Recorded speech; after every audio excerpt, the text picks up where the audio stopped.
চলে যাও।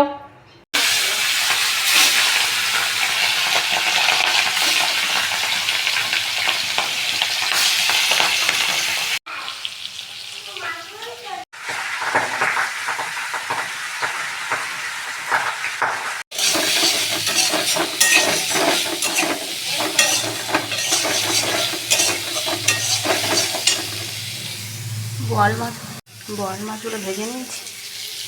এটা আলু নুন হলুদ দিয়ে খাচ্ছি। টমেটো কুচিয়ে রেখেছি, আদা জিরে কাঁচা লঙ্কা পেস্ট, আদা জিরে কাঁচা লঙ্কা বাটাটা দিয়ে দিলাম। যেহেতু আমি কাঁচা লঙ্কায় রান্না করি,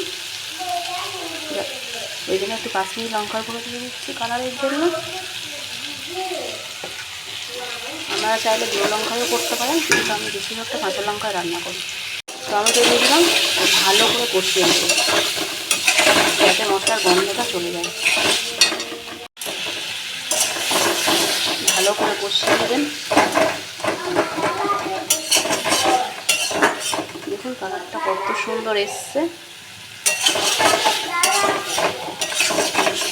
শরীর ভালো থাকবে, যেহেতু কাঁচা লঙ্কা রান্না।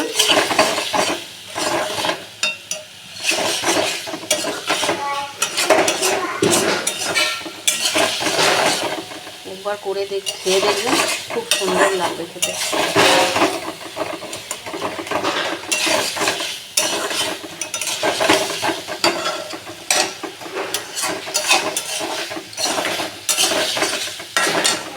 কষানো হয়ে গেছে, এবার জল দিয়ে দেবো।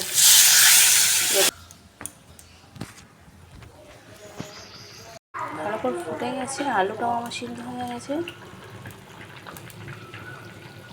এবার আমি মাছটা দিয়ে দেবো।